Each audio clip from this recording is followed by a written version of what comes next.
Ryan, man, thanks so much for coming back on the show here today. Super excited to have you back. Could you start by just telling us a little bit about yourself? Well, this is my third time on the show. Yes, So yes. I'm always grateful for the opportunity. So I'll keep the introductions short and brief.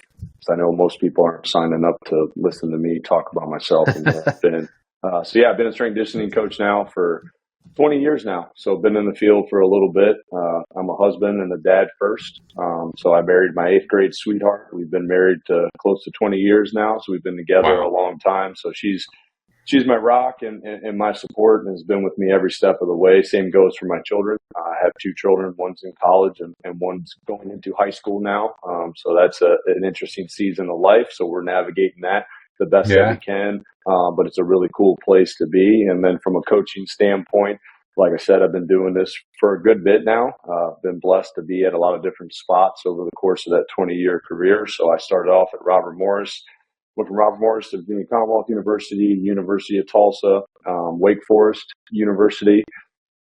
Left Wake Forest University, worked in the tactical setting for 2 years after COVID, then got back into college at Wichita State University. Then I was at Drake, West Virginia, and now I'm currently at Indiana University. I mean, that's quite the tour, dude. The biggest thing that I noticed, other than the Hoosiers gear that you have on, is I feel like you flipped your hair.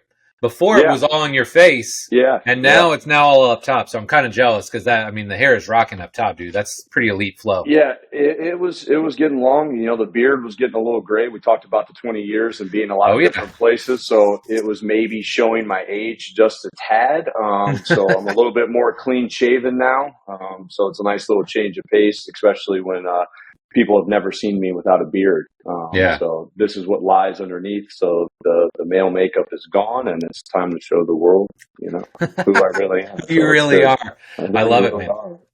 I love it. Yeah, I don't know if I've ever seen you without a beard. It's always been about the beard. Yeah, probably not. So how long did you have it? Long time.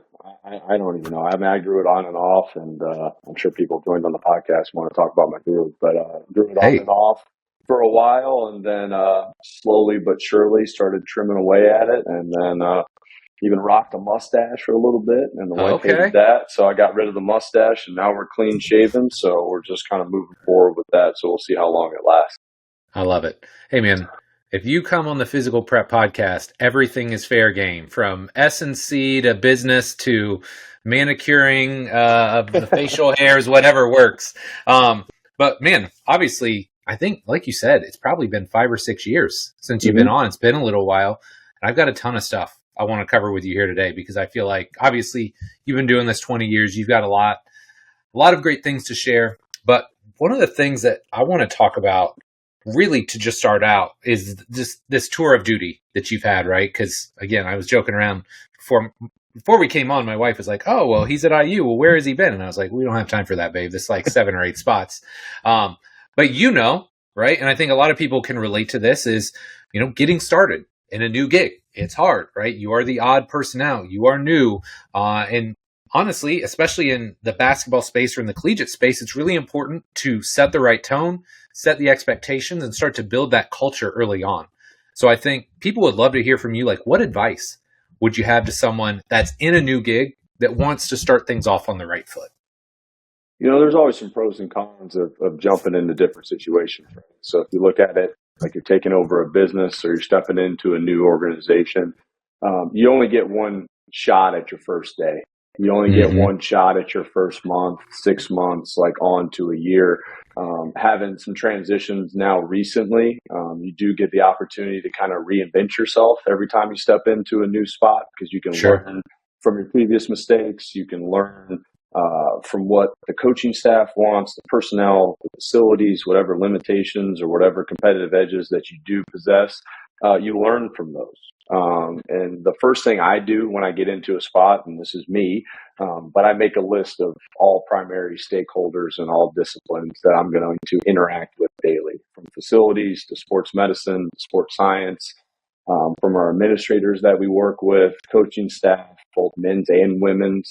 You want to build as many of those connections as you can because those individuals have more experience than you do at that moment. They know more about this place. They have a better feel. They went through some of the questions and maybe the problems that you see. They've already tried to solve them, or they did solve them. And they can give you some vantage point of where things were, where they currently are. And then you have to go in those situations and you have to listen more.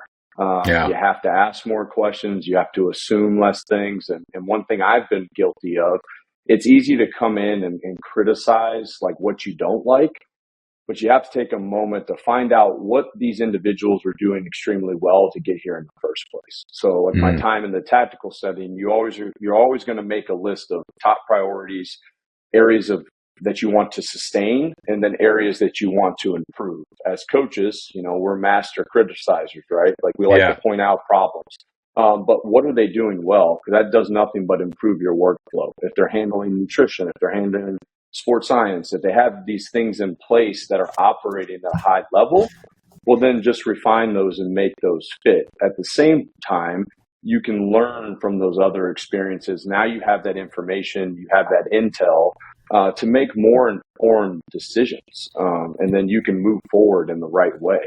So I always really value and leverage that experience from the people that are already here. And then also, this is not commonplace, but learn from the previous coach. In my situation, I'm usually replacing someone, whether they left on their own accord or there was a change in staff, whatever it may be. I've been on both sides of it.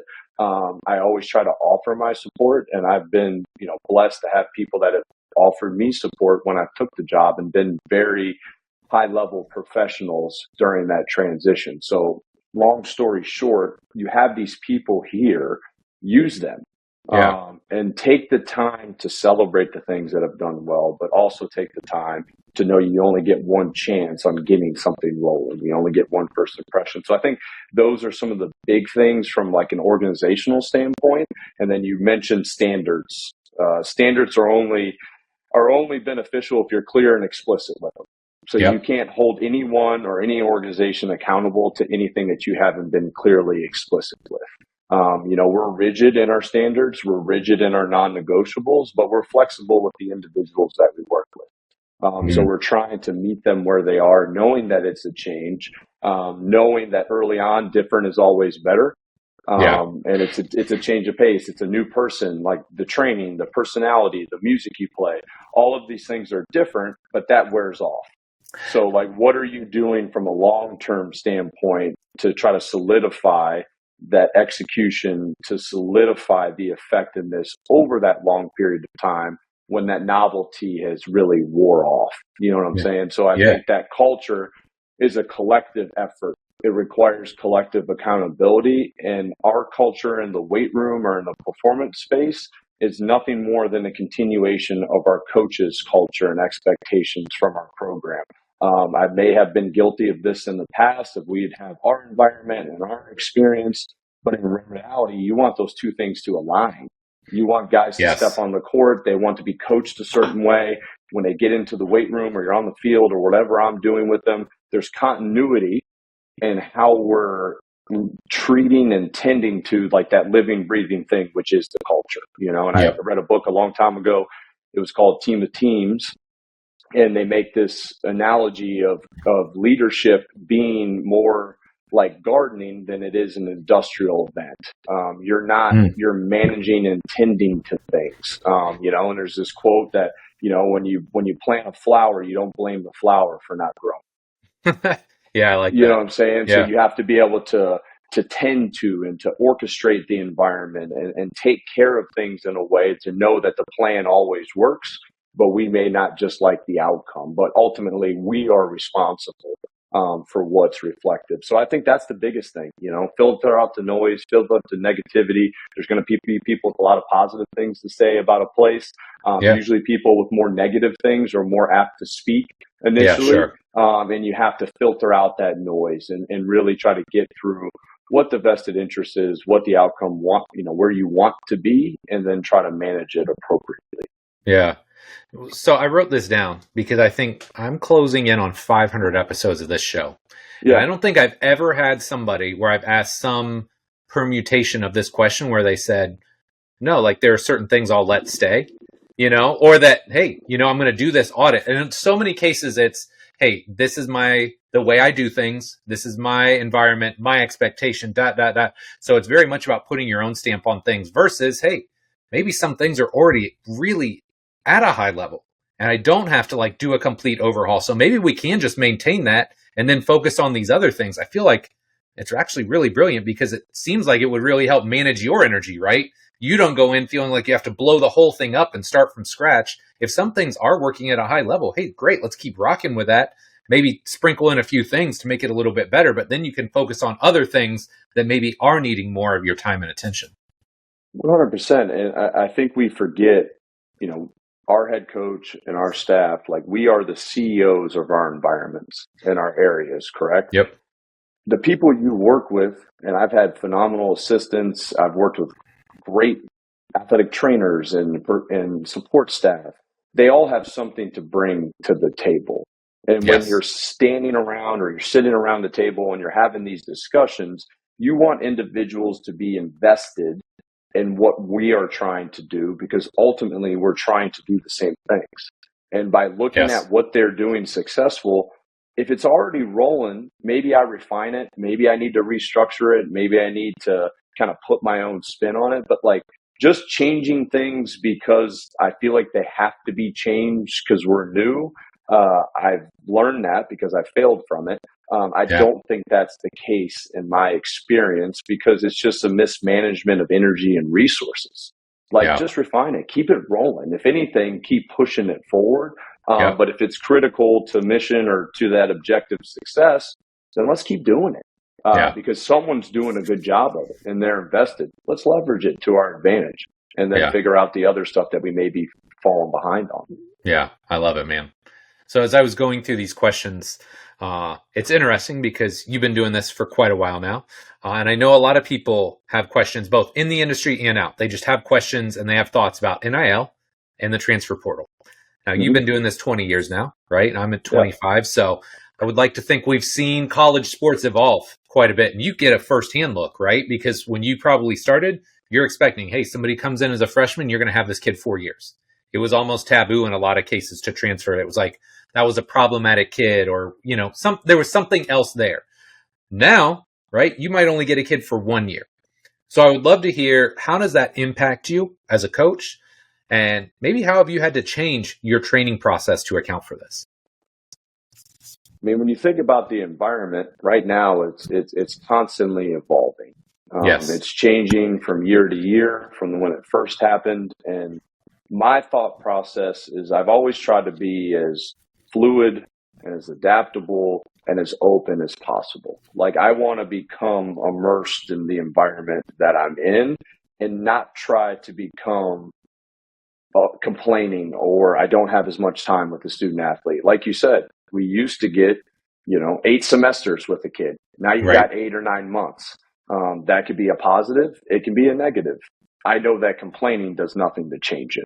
Yes. Because when you're complaining and you can't adapt and you don't have as much time to train them, or you don't have the things that you used to have before, you're limiting yourself, and in turn, you're limiting your athlete. This is the new norm. It's uncharted waters. We probably have more questions than we do answers right now, and we're all trying to figure it out. But that's also comfortable as well, because there's a lot of people that you can ask questions to that are in the same boat that you're in, right? Yeah. So I've tried to embrace it. I'm getting athletes. I look at the positives of you're getting athletes with sometimes that are more mature, that are experienced, that have higher training age, that are a little bit more self-aware with what they need to perform at a higher level, what they want to accomplish, where they want to be, and how they want to do it. So you're kind of help walking that journey with them and figuring those things out. But ultimately, it is what it is. Like, the biggest negatives, you have tighter windows of trainability. You used to get a spring period. That was our big off-season period. Well, now that's when the portal's going on. You may have 2 guys on your roster. You may have 8 on your roster. There's teams that have been able to have a high level of success and continuity in their roster. And there's others when you take over a new program and there's flux and there's transition. You're trying to figure out who you have, and then you're trying to protect the locker room and protect the floor and bring in new individuals that fit the profile that you want. So now that spring break is gone, that spring period where you can really be developmental and not have as many competing demands. that's not as consistently there yet, especially my experience. I can only speak to me the last few years because I've had 4 new rosters every single year. So that's a lot of day ones, a lot of week ones that you have to kind of go through, right? So now you're jumping into a June and July, where back in the day, it used to be 8 hours with me and there was no basketball. Then it became 6 and 2. Now it's 4 and 4. So not only are you trying to figure things out, the team is trying to figure themselves out. You have what's going on the floor. You have what's going on in the weight room. You have this dramatic shock of just change and flux because everyone's getting to know everybody. Yeah. So like usually if you have a team that you have 8 to 10 guys and you have a full coaching staff, I look at it as, okay, now I have 10 coaches on the floor.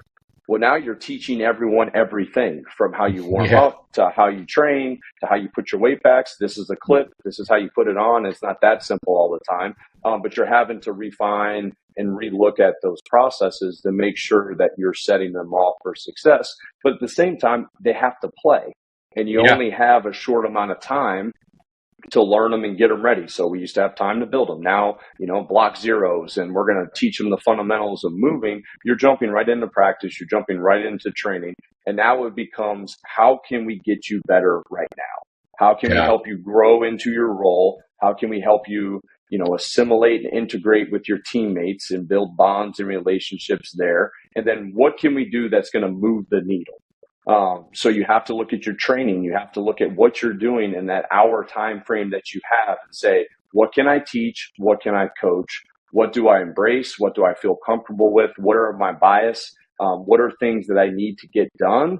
Well, now you have to trim that down and figure out how to get that done, but also get outcomes and outputs with a little bit less teaching time, a little bit less training time. So, that's just kind of where we're at. We've had to reverse engineer it. We've had to try to strip it down, figure out what that looks like. And, it's my 3rd or 4th summer doing it in this new environment. And every time it's been a little bit different, but, I look at it as it's just another opportunity. Like I haven't been, crusty or been, really too frustrated with how it's going. Like it's the new norm. That's what it is. That's what we've signed up for. We're all trying to figure it out. Now let's get to work and let's get the results that we need to get and what's going to help further push us to the goals that we have and what our coaching staff has set place. But we're very clear on what it is. We know what it is. Now it's just figuring out how to execute it. Can you give me any practical examples? Like I'm curious. I'll just give you a for instance, right? A lot of guys would say, hey, if I've got 4 years, I'm going to take the time to help this guy lock in an Olympic pulling progression, right? Hey, we're going to teach him to, clean from different positions. Maybe we'll get him all the way down to the deck, whatever. Obviously, if you only have maybe 6 to 8 months, I don't know, I don't know the exact time frame. What concessions have you had to make? Or like what practical examples can you give me where it's like, hey, I used to do this, but now I'm okay doing this just based on the timelines and, kind of the expectations that are being set for these athletes? You always have that, even years ago, you and I talked about it. Like you're always building like these trainable menus, right? Yep. So you have these delivery systems for stress, these exercises, these movements, and you're trying to figure out what stress do I need to apply to get whatever given result or adaptation that I want. In the clearest thing. There's coaches out there that can teach an Olympic lift in a session that are very good at teaching it, have small groups. I know individuals that train one-on-one. I know individuals that have to train a whole team. I know guys that train and females that train before practice or they have to train after practice, right? So for us, it comes down to looking at the individual, injury history, coming in, what was their previous program like? Can I reach out to their former strength coach? What have they already done where I'm not wasting their time or ours? Yes. So if I reach out and I see that their strength coach has taught them, let's say I want to do an Olympic lift like a jerk or a snatch or whatever it may be, if that's what we're into, I can reach out and do some recon and figure out, hey, they've already been proficient or exposed to this. Maybe that individual can already do it, and that's a appropriate stressor for them. On the flip side, there maybe be someone that's never been exposed to it in their entire career. So you have to kind of figure out what the cost of doing business is, and individually as a coach, figure out if that juice is worth the squeeze. And I think for everyone, it's different. When I had guys that redshirted and I had a year to teach them, we could slow cook them a little bit more. And we're not reckless, or we're not trying to do things or get away from stuff, but it's just made you have to take a step back and be more diligent with what you're using, just because you have to get that result. So when it comes to the Olympic list, for instance, I'm not always looking for the path of least resistance, but I need to be able to teach it, and I need to be able to teach it effectively in a very short amount of time. And honestly, that page is getting turned, because as soon as we get done with June and July, we go on a foreign tour, we get back, we have 2 weeks, then you're jumping right into the season. There is no more preseason in college basketball. Right. You used to get 4 to 6 weeks. So now you're not getting that. So from a practical standpoint, what can you coach? What can you coach effectively? Use that. And that's going to look different for everyone. But from a practical standpoint for us, we're doing a lot of the similar things that we've done in the past. I would just say it's more condensed and targeted and simplified in a way that we can execute it with a little bit more urgency and intent, without putting so much cognitive stress and demand on them when they're trying to learn new offense, new defense, new coaches. So it's just a balancing act. I don't have a perfect answer for that question, because even in a new facility, I've been in 3 or 4 facilities the last year. Every time I get to a new facility, I have different equipment. I have more or less of something. So it changes. So like, you have to adapt to your environment, and sometimes that environment is austere, but that's what we sign up for. Yeah. Okay, so I want to circle back on one thing, and I just want to reiterate this to the people that are listening. Whether you're in the private sector, the public sector, if you're in an environment where you are going to share athletes, i.e. the athlete doesn't train with you year round, having these lines of communication with other coaches is so critical. And this has been so important to me, whether it's been with an athlete that's maybe playing in the NBA, they're playing with their high school team, their college team. We got a kid in now who came back. He's only here for a week from college. And his coach was great. He said, hey, here's the workout he's doing. Now, normally, if I have somebody for an extended period, I'm going to write my own program and kind of put my own spin on things. But hey, he's here for a week. He's got a program that's working for him, that he's comfortable executing. We're just rocking that program for a week. But I think having those discussions is so important, because like you said, why reinvent the wheel? If there's certain exercises or certain things that this kid or this young man, woman, whatever, is seeing success with, and they've got metrics and they're tracking, why move away from that, right? There is a time and a place to put your own stamp on things, but having these conversations, widening your network, and just having these relationships with other coaches, I think can make a huge impact on making the transition between coaches more seamless for your athletes. Yeah, and I think we've all been guilty of it, but we all have different limitations, right? So if I send a kid up to train with you, let's say, and I'm comfortable and I'm confident, and we've had those discussions, that environment, what he's doing outside of training with you, his day to day is different. When you see someone in a small snapshot for 2, 3, 4 weeks, and you send them to somewhere else, you may not have to manage their state when they're practicing, they're going to class, they're traveling. So what I see versus what you see is different. But I think you need to be able to leverage both of those vantage points to do what's ultimately best for the kid. So even if I have someone that say they've worked with you all summer, and they say, hey, I go back every summer and I work with Mike. I'm the type that's like, even if you've been training them for a long period of time, like, I want to learn from you because you know them better than I do. Yes. Because you've already trained them. So if I get a kid that's been at high school with you or trained with you outside of college, and I have for 1 season, and you've trained them for 3, 4, or 5 years, yes, I need to look at those things, but you've already hit park cars. You've already worked through adversity, problems with that individual. You know what makes them tick, how to push their buttons. That's nothing but valuable information for me to more effectively do what I need to do. But we need to be careful of like zooming in just in that time of like, I would do this different. You should be doing this. You need to work on that. And that may make you look better and may bring you more credibility and respect and trust. But putting a kid on a roller coaster of trying to figure out what's going on, what we ultimately all want is just development. And they're going to do that in different spots. So I totally agree with that. Yeah, I love it. Okay, so one thing I'm always interested in, I kind of consider the threshold, like once you got past about 10 years, and this isn't to say if you're at year 1 through 9 that I don't respect your opinion or hear hear what you want to have to say, but like I think once you get into the 10, 15, 20 plus year mark, like you've had some war wounds, right? You've had some wins, you've had some successes, there's some battle scars, but Yeah, most definitely. importantly, I feel like once you get over about that 10 to 15 year mark, like you've got this core philosophy, right? Whether you know it or not, you got a core philosophy in place. But I know one thing about guys like you, you're always learning, right? You're always evolving. So I think what I'm most curious about next is how has your programming or coaching evolved over the past 2 to 3 years? So you got your core philosophy. What are you still tweaking and working with? I'll even break it up even further. I kind of broke it up. And when you asked that question in my head just now, I kind of think of it as like the first five, the middle 10, and the last five.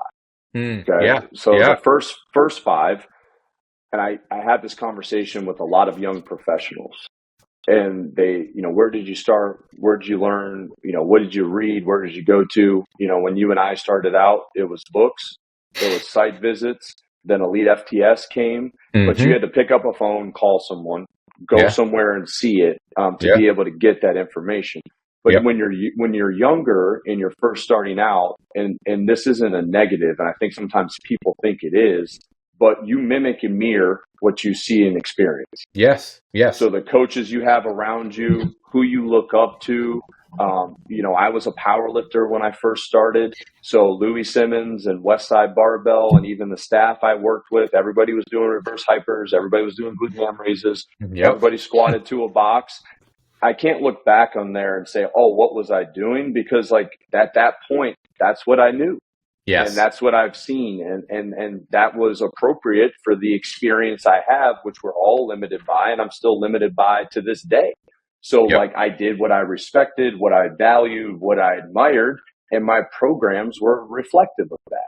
So that first 5 years, you really don't have enough time, enough reps. You can't accelerate that process. You have to see reps. You have to interact with athletes. You have to coach them. You have to see results. So a lot of things are theory and ideas until you actually have someone that trusts you enough to let you apply them to see what does and does not work. That's a yes, process. So for the first 5 years, I see that as something that when we were trying to manage that process, those influences had a great deal on me because that's all I knew. And then yeah, you get to the middle 10, and this is probably the most dangerous part of my career, was like that middle 10. When I started to get a little bit of skin in the game, you start to get that itch and feeling that, I got some stuff figured out. Like, right, I'm having some success.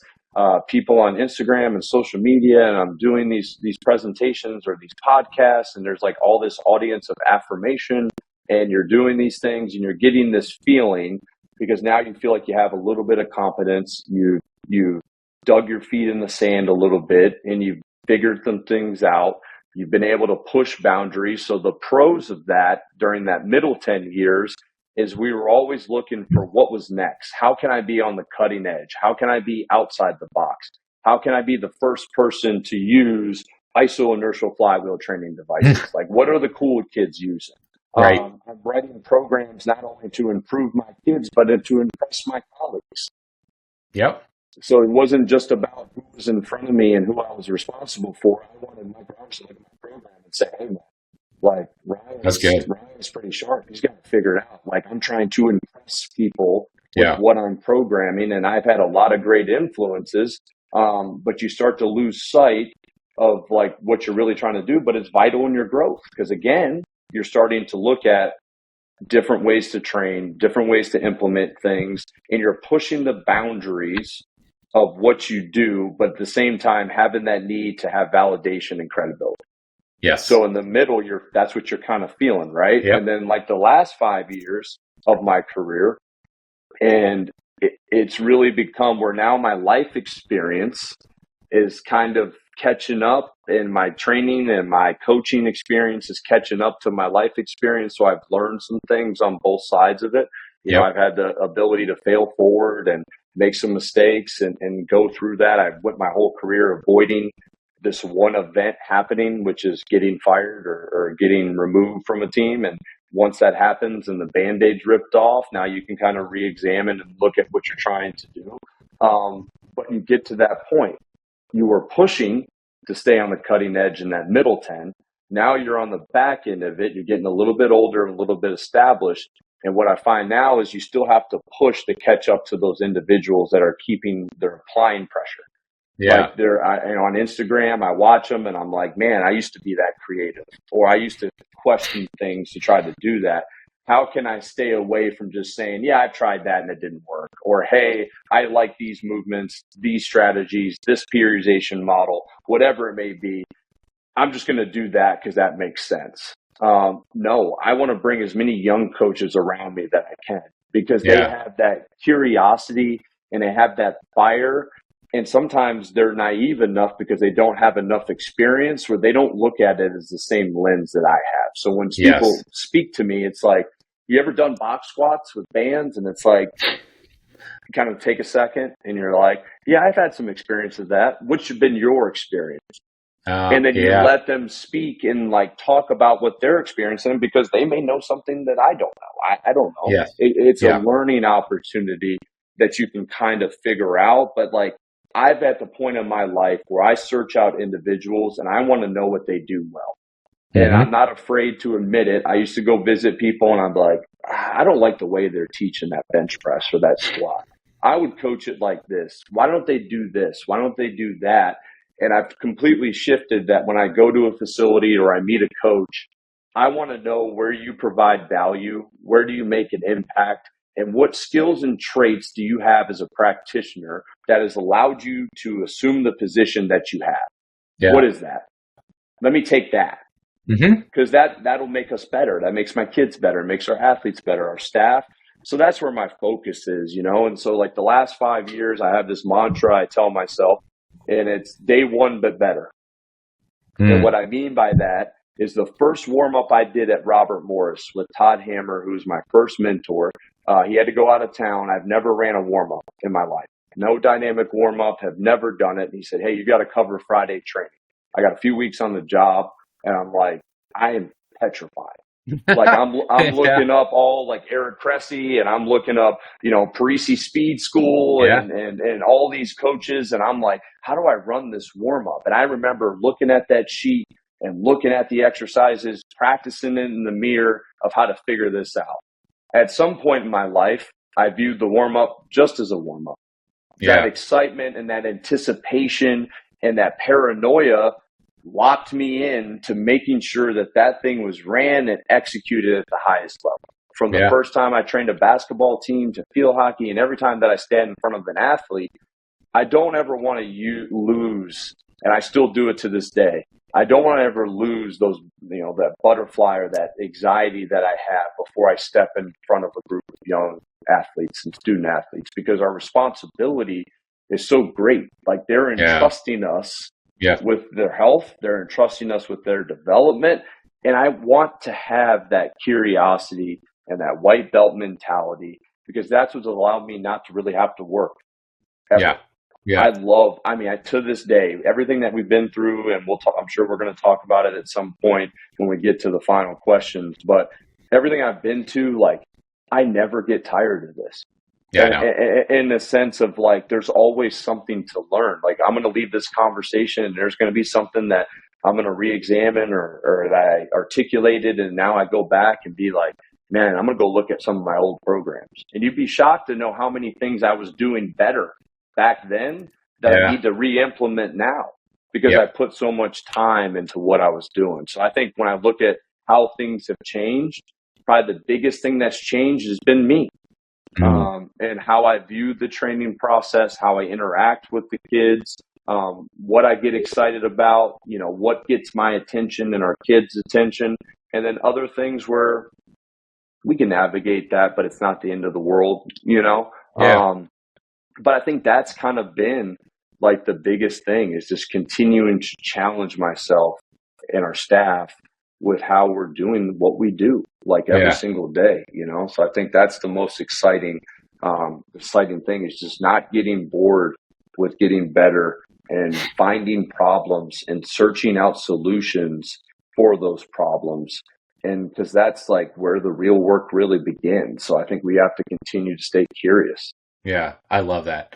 You know, you mentioned something up top and I think this is something that most of us can relate to. When you go on site visits, I don't even know if people still do this. I really hope people do. Maybe it's just the dinosaur in us, the 15, 20 plus year vets in this game. But when you would go on a site visit, I think when you're young, a ton of it's ego driven, right? It's not what are they doing well, it's what do I do better than them, right? And so you need to protect your ego, you need that self-validation. But I think as you evolve and you become a little bit more just self-secure, self-aware, like you kind of know what you do well and what you don't. I remember, what was it? It was like September of this year. I went to DC because I was working with an athlete, and Eric Guthrie allowed me to come in and use his space. And he's like, hey, come in and, just watch a session. I was like, yeah, okay. And man, he ran the most fun warm-up. I remember he had his gymnastics girls in there, and they were doing this animal flow warm-up. And I was like, I don't know if this is something I would do with some of my people, but then I'm like, but this is brilliant. I mean, those girls had so much fun. They probably see each other all the time. They probably get tired of seeing each other. They had so much fun. They were laughing, smiling, great engagement during the warm-up. I'm like, this is great. Like, this is what I think we as coaches need to do more of is, like you said, get out of your little box, right? The little bubble that we all live in. Go see what other people are doing and don't focus on what they're not doing well, right? Yeah. There's not a lot to be taken away from that. What are they doing well? Or what are they doing better than you? And then use that as a buoy to try and lift yourself up. Be like, damn, Eric killed it with that warm-up. How can I incorporate some of that with maybe not my pros, but with some of my younger athletes to make it more fun and more engaging so it's not this monotonous thing that they have to do after they just spent the last 9 hours sitting at a desk at school? Yeah, so I mean, we're always trying to enrich ourselves and ultimately enrich our programs. And I think when I go to site visits and I speak with coaches, I've been speaking a lot with different disciplines of strength conditioning coaches as far as what sports they work with. I've been in this basketball bubble for a long time, and you see the incidents of certain types of pathologies and injuries pop up in basketball that maybe weren't as prevalent a few years ago. And so if I have, let's say we're looking at, okay, how can we improve, shoulder health and function? Well, I need to reach out to people that live, eat, and breathe shoulder health and dysfunction. Yes. So whether it's a baseball strength coach, it's a private sector strength conditioning coach, sometimes it's searching out people that completely disagree with maybe what my vantage point is and what we need to be able to do, whether it's a physical therapist, whether it's a strength conditioning coach, an athletic trainer. We also tend to go search out people that agree with us as well. Yeah.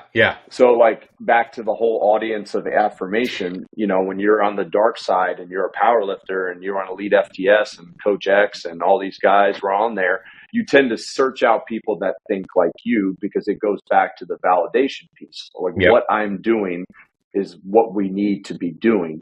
But in reality, like the growth happens when you get challenged. When you have a young strength conditioning coach or a more experienced one, literally challenge what you do, because we all have egos. Like I hate when people, this is your biggest enemy, it'll hold you back. But you also have strengths and you can't forget that. Like as a coach and as a human, we all have strengths that get us to the place that we're at now. Never lose those strengths by trying to develop a weakness. Yes. So if you're really good on the floor and you can coach like your hair's on fire and you can interact with kids and you can build connections, you may want to make sure that your programming and your periodization and the exercises you're using are developing at the same rate that never takes that away. When you're paralyzed and you can't do the thing that really makes you special. And we all have something that makes us special as a coach. So it's hard sometimes to figure out what those things are and to get enough feedback from others to figure out what they are. But like in the end, and I think that that's what made it different before. And I'm not someone that doesn't value social media because I do.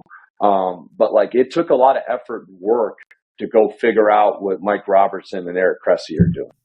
Because like if I didn't buy your DVDs or I didn't read your blog posts and I wanted to go out for a visit, like I had to put a lot of effort to go learn from that person, even the places that are around you, right? And I think you just have to view it like that. And I think in our field, and I didn't mention this when we were talking about our experience, you probably have pros that you work with that can help kind of validate this and experience it. When you get to the level you've always wanted to be at, what will continue to push and motivate you. Mm-hmm. So I spent my whole career, like from every stop, like I tell myself, be where your feet are. Like the job you have now is the most important job that you want. Always prepare and coach a level up, but this is the most important job that you want.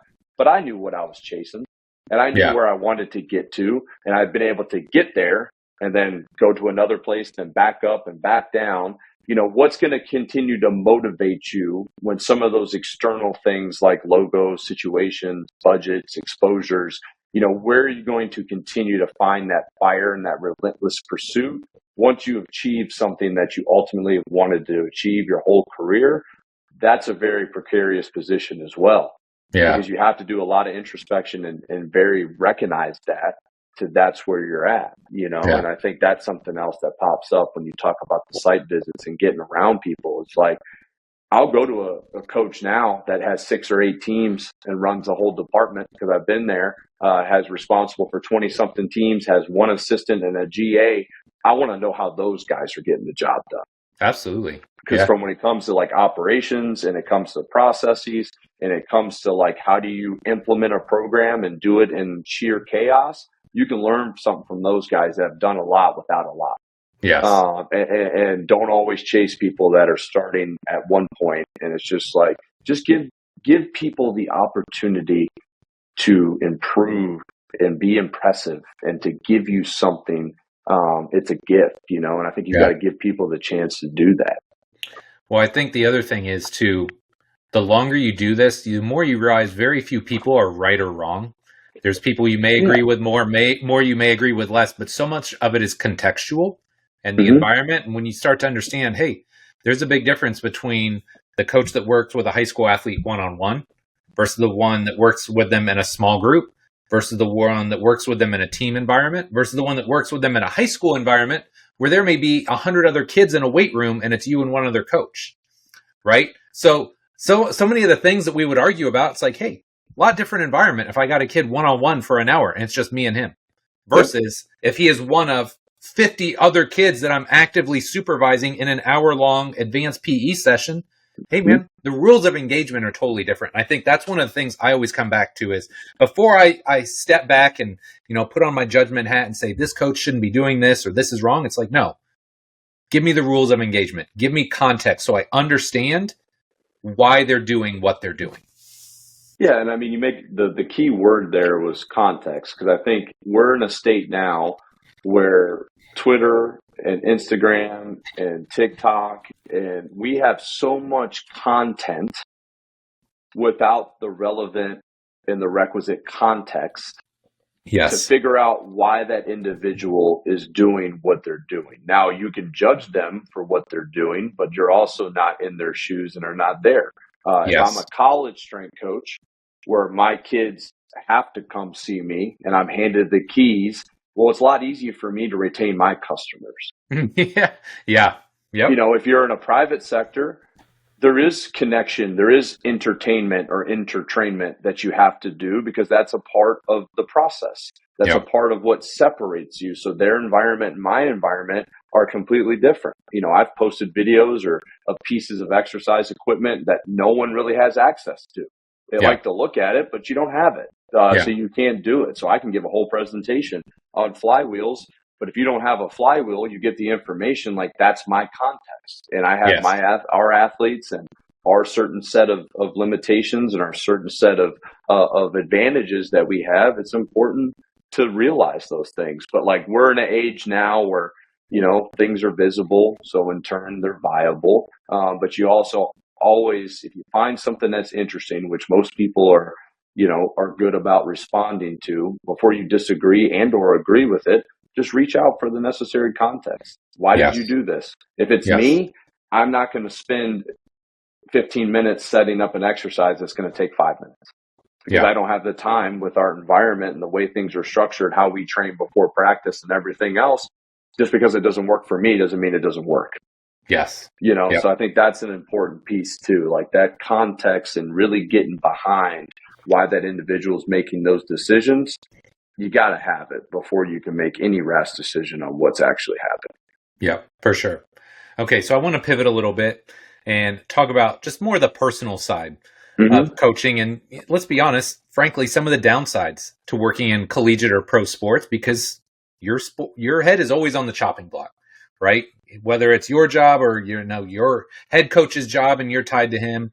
And Yeah. honestly, this is not something I've had to deal with. I always joke around that I have a horrible boss, but hey, I've had him like 20 plus years now, so Yeah. I kind of know what I got myself into. But I would just love to hear from you and your perspective, because like you said, whether it's, getting fired, relocating, I mean, what are the things that are going through your mind on any given day as a collegiate S&C coach that you probably didn't think about when you got in, right? You're rosy eyed. You're just like, hey man, I can't wait to get in there and work.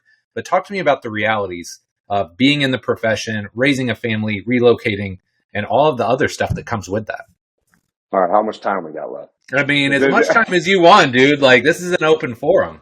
As much time. I think, and I've been guilty of it before, where I haven't experienced what I've experienced now, of being judgmental of how I would respond, how I would react. And the key word is I. Because when you get fired, your family gets fired. Yes. Wow. Yeah. I'm going to let that sink in for a second. So the hardest lesson that I had to learn, and I get emotional thinking about it because I put my family through it. It's when you get fired, they get fired, and they get fired from their friends, from their school, from their activities, from their friend groups, from their comfort and safety and location. And as coaches, we have it easy sometimes during those transitions because I have a job to focus on. I have a built-in community. I have activities. That's what I do. I make new relationships. A lot of times you're going to a new place, but you have old friends and old colleagues and old staff that you're working with. Sometimes that's not the case, right? So when that comes crashing down, it's your whole family, or even if it's just you, there's a lot of things that happen, and there's no playbook for that. Yeah. Because every one of those situations are different. You go to a conference, there's a job board. How do you get hired? How do you get a job? I need a job. There's a lot of things. How do you prepare a resume? How do you prepare a cover letter? How do you network? How do you get where you want to be? But there's not really a playbook or a chapter in the Essentials of Strength and Conditioning of how to do life and how to respond to the adversity, to respond through the hardships and the pain and everything that goes in. And like, my heart is my heart. And now some people, they can deal with it. Man, the guy's being dramatic, and that's fine. Like, I'm very comfortable in what we've experienced, but just in this time frame alone, as I sit here and think about it, it's just, you have so much info on those things of getting a job and getting to that place. But like, how do you pivot and how do you find a new door when that stuff happens to you? Because we all get relocated or fired or replaced for different reasons.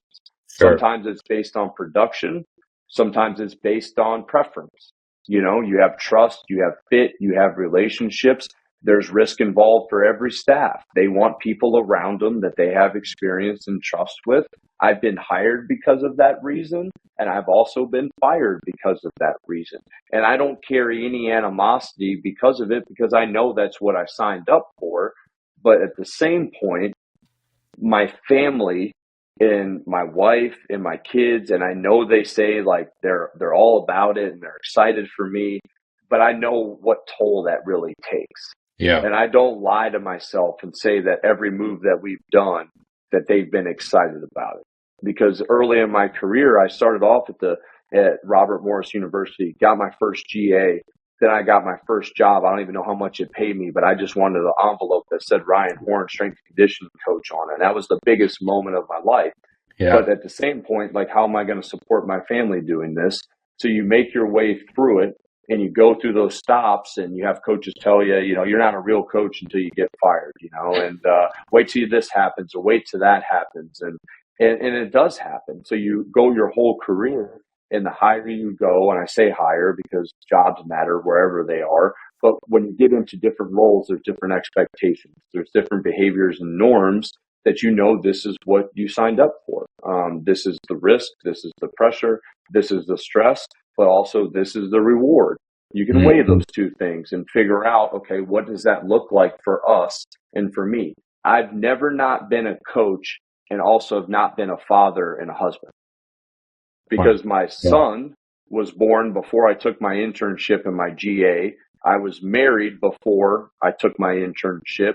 So I've always been a family man and a coach. My son's been at every single stop that I've had. So like that for me is a different experience for most people, right? Yeah. But I think that's an important thing to think about as you're looking for jobs, you're looking for fit, you're looking for function, you're looking for how do you continue to progress and develop in this field. I've had the opportunity to feel all sides of that. Like I said, I've worked through University of Tulsa. We get the job at Wake Forest. I was there for almost 7 years. We did 2 podcasts during that time. I was there for so long that we got to do 2 podcasts, and we haven't had to really move, and we've made decisions. And every time we took a new position, it was a choice that we made. Yeah. And then when we ended up having the coaching change at Wake Forest, now for the first time, someone is making that choice for us. Someone is telling you that either this isn't a good fit, this no longer is going to work, this opportunity now has an expiration date on it. We appreciate your service, but best of luck elsewhere. And I think the first time it happened was right during COVID. And that's when I looked at my family and I said, okay, what are we going to do now? And that's when I went into the tactical space. And I was like, I want to, it was 6 to 2, but 9 to 5 sounds cool. Weekends off sound cool. Vacations, those types of things. So we went to that, and I needed that for my family, and I needed that for me because I'd only been a part of one staff. I've only been around certain people. That was a 2-year sabbatical from college to remind me of how much I love what I do. Yeah. Because I love those guys. Like I went in, I know absolutely nothing from the vernacular to the logos, to the terminology, to the training. I'm having to do training I haven't done ever. I'm a white belt. I got no street cred. I got nothing. They don't know who I am. I don't know who they are. So you're starting over. That was so invigorating. Yeah. Because one day I'm running a program for how to be mission fit, mission capable. And the next day I'm writing a program to train a guy for an Ironman, or train a guy for an ultra marathon, or a power lifter, or a guy for the CrossFit Open. Like I'm doing all these programs in large scales that I've never had to do before. And then slowly but surely, on the flip side of it, my family wasn't as involved with what I did because I've always tried to bring my family around what I do. I want them to know what dad does, and I want them to know, my wife to know what her husband does, and I want her to feel it and know why we're so attracted to it and why it has so much gravitational pull. In the tactical setting, it was awesome, but my family was not a part of what I did on a day-to-day basis. For the first time in my life, I went to work, I came home, had dinner, I was around the family, it was great, but, and I don't say this negatively because for a lot of people it's a phenomenal fit, and I think young professionals need to explore it because I do think for some people it's great. For me personally, you can get burnt out, and then you also can get bored out with yourself and your development. As much as I hate to say it, I thrive in the stressful environments. I hate to say it. It may be some deep-seated thing that I got to work on, and maybe I do, and I'm okay with saying that. But like, I love the day-to-day. Like, I love the training, the practices, the games, the environments, the atmosphere, the kids, like the relationships. I love that, and I love this age group in population. And that's when we got back and we went to Wichita State, and I replaced an individual that had been there for 30 plus years. And I thought, you know what? This is my chance to be an assistant AD. I can train basketball. I can impact coaches. I can, manage a staff. I can continue to mentor people, which I really enjoy doing because that's something I didn't have like early on in college. So I still feel a responsibility to do that. And I really enjoy it. It makes your jobs harder, which it should, but I really enjoy it. Dig our feet in. We buy a house. Love Kansas. Want to be here. And that job had different plans. And 10 months later, We pick up, we move from Georgia, we go to Wichita State, and and that was it. I got the call, and for whatever reason, and it's fine. We don't need to discuss it, but they wanted different things, or fit and function. It goes back to what we said before. Is that a Yeah. personal thing? Maybe, maybe not. I felt like we made an impact and we made a difference while we were there. Now it's what's next? What's the next step? Yep. And when you're looking at things and jobs, and that's where I realized that, like, if we're going to get where we want to go and what we need to do, the people that I'm around is the most important thing. Yeah. And for me, that's our head coach that I know. I'm a basketball guy. It's funny. I played football in college, never played basketball, but I'm a basketball, that's what I do. And that's what I've been doing. So I know that's the sport that I'm going to work with. And that head coach was ultimately so important to me when looking at opportunities that I had, that I was blessed to have. It always came back to, who am I working with? Who am I working for? And what does that alignment and relationship look like? Because I wanted someone that knew they weren't just hiring me, they were hiring my family too. Yeah. And how important that was to me with what I've already put them through. So when I took the Drake job, people were like, "Oh, you're going to Drake? Where is that?" It's in Des Moines, Iowa. Love Des Moines. We're going up here. Well, then a year later, success is success. And then success breeds more change and more transformation. And then coach ended up going to West Virginia. I was able, to end up going there, but I stayed initially, trained the team all summer, got a phone call, and most people don't know this. I'm from West Virginia. Oh, I didn't know that. My wife is from West Virginia. Okay. So we grew up together. So now it's a chance to go back home, obviously, which is really important, to go back home. And then now, obviously, a year later, life and the universe had different plans. And now we're in Bloomington, which we are, beyond excited and grateful for the opportunity. But during that time, it sounds easy when I say it. But I also, during that time in the last 5 years, my mother passed away right before I got the West Virginia job. My mother passed away, a month or 2 months after that. When I was in the tactical setting, right before I left, my father passed away during that time. Mm-hmm. And then you have the moves and you have all these different things. But, looking at it now, I'm appreciative for it because of the adversity. Yeah. Because we made it on the other side. So we have this group text from my family, and it's called the Horn Squad. And it's funny, and it's just what my wife tagged it as, and that's fine, but like, that's a team that I never want to get fired from. Yeah, absolutely. Like, that's the team, right? So my son went to 3 or 4 high schools. My daughter was in middle school, and, she's have to go to a new high school. My wife's had different jobs and different friend networks. So there's a lot of collateral impact from the decisions that we make. And it's hard as a husband and a father to make a decision and have it not work out and then be impacted the way that they are as a result of our decision. So I promised them when I left Wake Forest that every decision we made was going to be a family decision. Mm. And I brought my son into it. We were transparent. I was vulnerable. I was open, give him the positives and negatives. I mean, I'd interviewed for 2 jobs with my son sitting in the car. And I asked him, what he thought about those positions and those people. And I think looking back at it now, that lets us move forward together.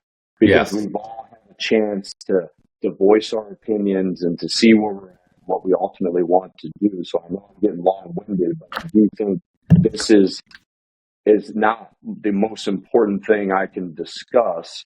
Is just that ability to know that we're going to fail forward, if you really look at it as failure, and we're going to get better and we're going to be okay. Yeah. Because there's going to be different opportunities. I've worked with great people and great coaches and great support staff. Some of my mentees and people that have worked for me have now become individuals that are on my reference list. And there's no greater accomplishment for a mentor to have people that you can lean on, because at one point they gave you a chance and you gave them a chance, and then now you're in it, right? So I think like that's something now that I'm just grateful like for everything, for the Yeah. good, for the bad, because like going back down and back up, I'm so happy I'm here right now at the stage of life that I am and where I'm at as a person and where we are as a family. Because Yeah. our family has became so connected and we always have each other. And I think that's been such a powerful thing that we've built some resilience and some family and some cultural currency with ourselves to really know that we can go through some stuff together. And I'm proud that my family has seen me be able to navigate it, but I couldn't navigate it, without them. So, final thought, I think I said this in a previous podcast with you is, I've always told individuals to shape your career around the life you want to live. Mm-hmm. But sometimes if you let it, your career, it will shape you far beyond what you thought possible. So sometimes it's in your control. We love to control things and to have absolutely impact over outcomes. And sometimes it's scary not to have that control. But to anyone that's listening to this, I hope you're successful. I hope you never have to experience it. But if you do, I promise you probably have people around you. I promise you, if you keep your head down during success, keep your head up during the failures, like it'll all work out just fine. Yeah. Random anecdote. So this comes from one of my favorite soccer players of all time. Her name is Lori Lindsay. She played for the women's national team for many years. She's a commentator now, just a wonderful human being.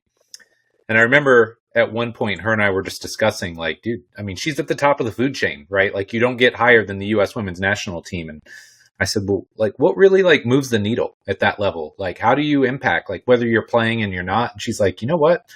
Sometimes you're just better, right? And there are some people, the elite of the elite and the alphas. And she said, you know what? Unfortunately, sometimes it's just preference, right? And she gave me the analogy of ice cream. She's like, does your coach like chocolate or vanilla ice cream? You don't get to pick which one you are, but it's like there is a preference there. And sometimes that's what it is. It's not you're doing something wrong or you're not skilled or you're not talented. They just want something else. And so I think that's one thing that's really hard for us as humans to like get over that. As you get older, I think maybe you can untether your ego or your emotions from it a little bit, but it still hurts, right? Always, if you put all your time and energy into something and to not get picked or not be chosen or to be let go, that hurts, man. But again, when you can also respect the fact that it's not always in your control, I think that helps a little bit too.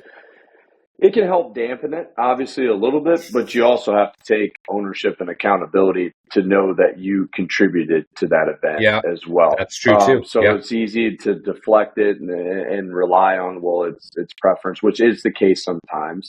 But we ultimately, and I think it goes back to like what we talked about before, like when you have a head coach and, we've worked as a staff, we worked together for the last 3 years, like there's certain non-negotiables like in our culture of what we have. And as coaches, we're responsible for guarding and being guardians of those standards. So it's like you talk about, like there's talent, but there's also, playing hard is a skill, work ethic is a skill.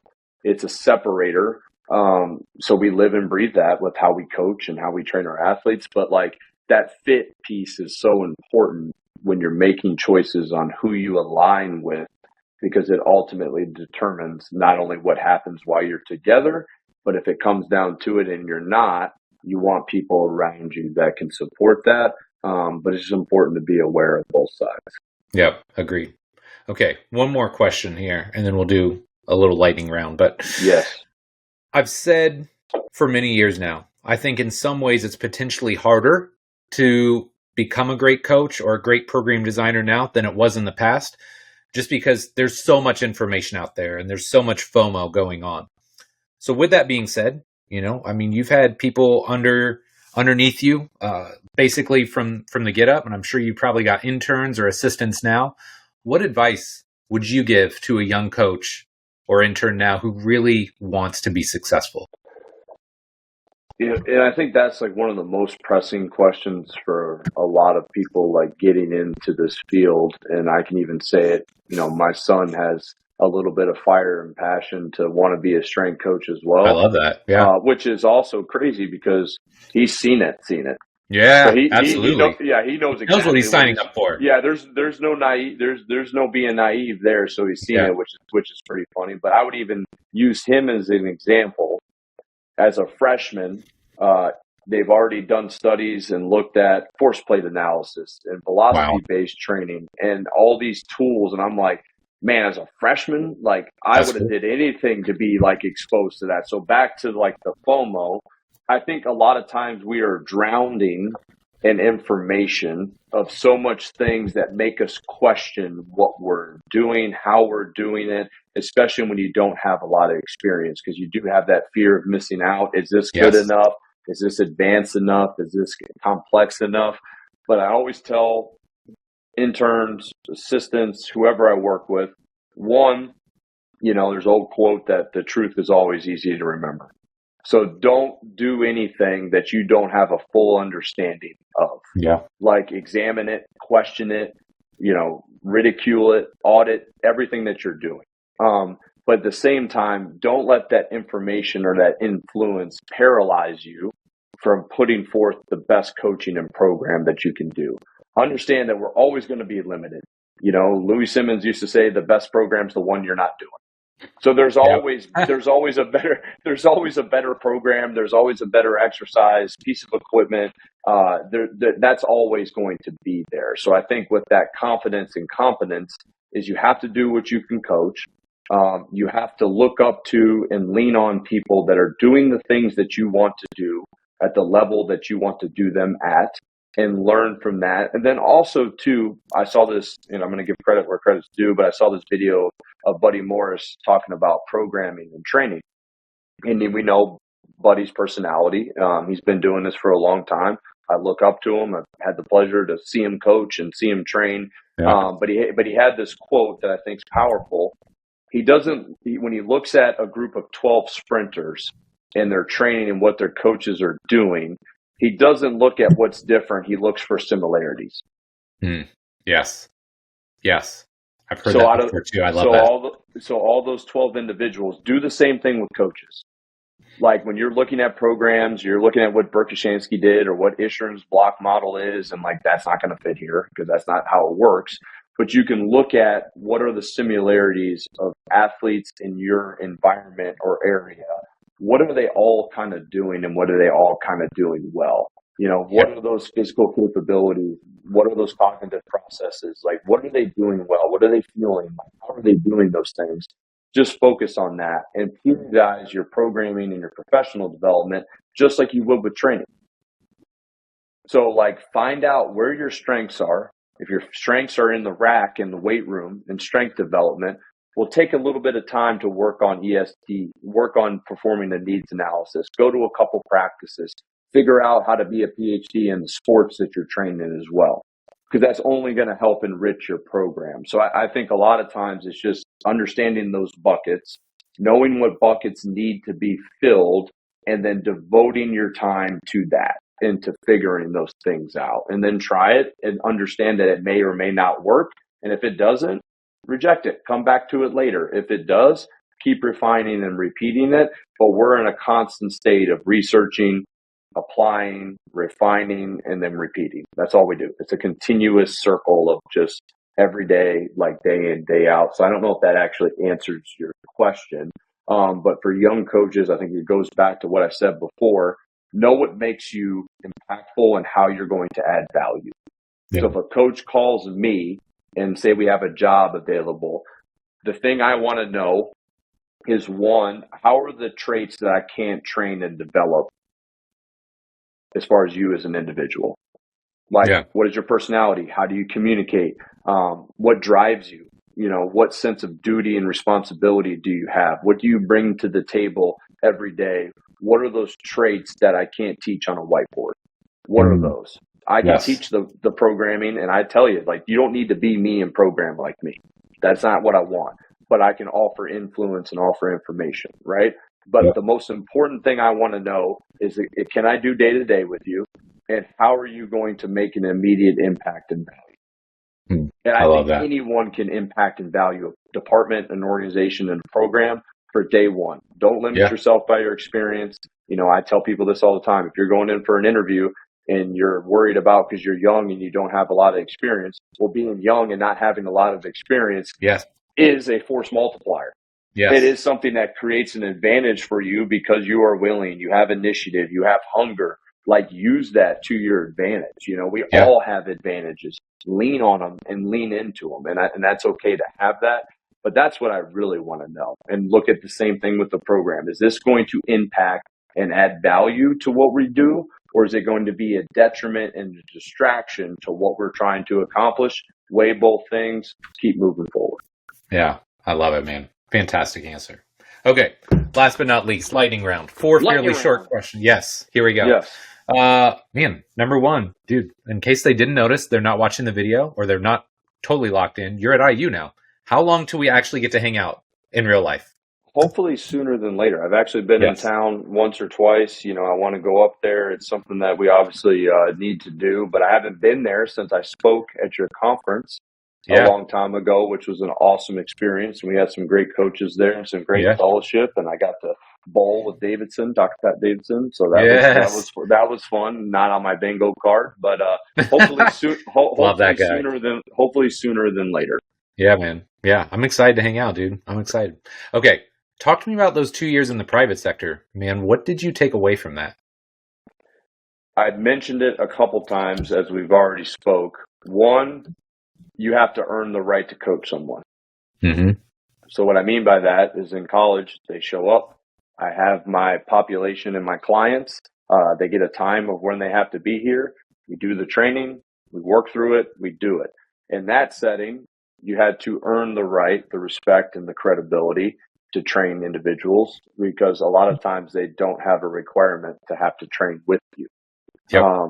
And also with that, if you have, let's say you're getting ready for a 5 mile, different than college, everything is tested, regulated, analyzed, and put out into the open. So if you give an individual a 5 mile program and the 5 mile does not improve, not only are they going to tell you that, and everyone's going to see and remind you of it, you're going to know that as a coach. So one thing I really realized was doing like an audit, looking at what we're doing from a programming, and there was nowhere to hide.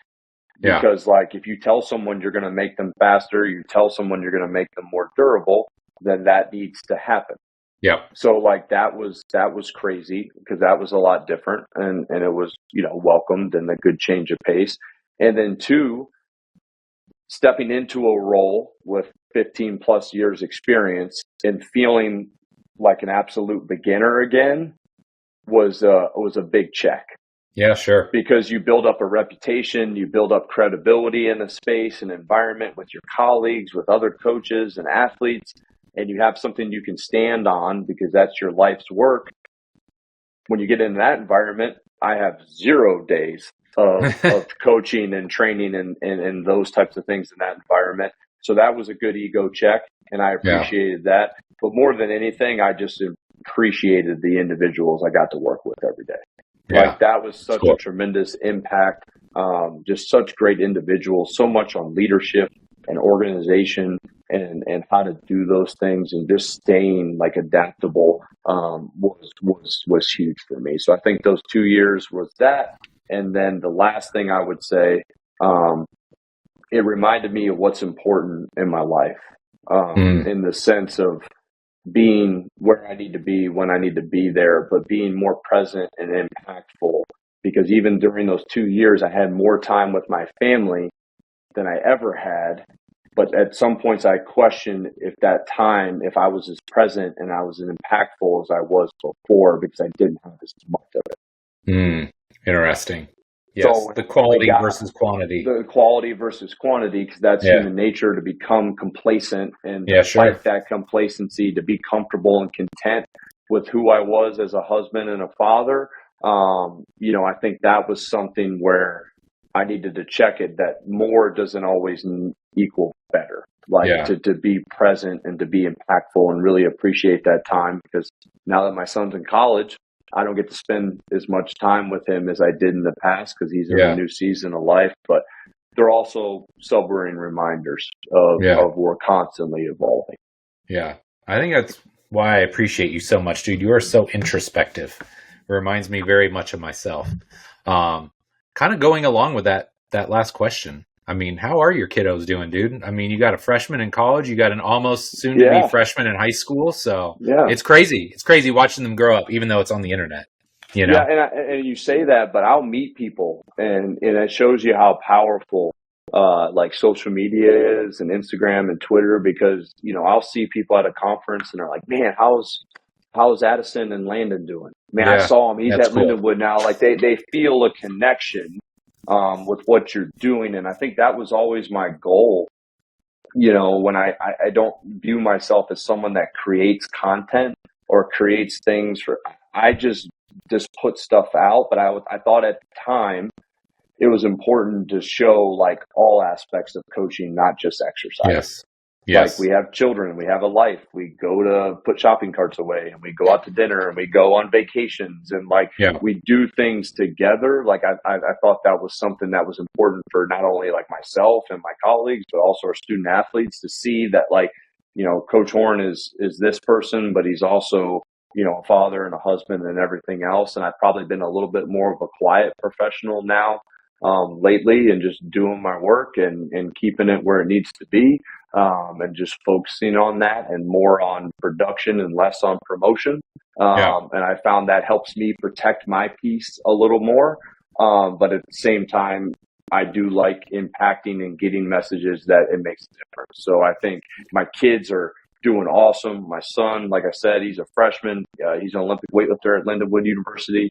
So he loves his team. He loves his coaches. Academically, he's thriving. So it's really cool to see like how he's made it through what he's made it through, and he's doing a phenomenal job with it. And then, you know, my daughter on the flip side of that, my son's in college now.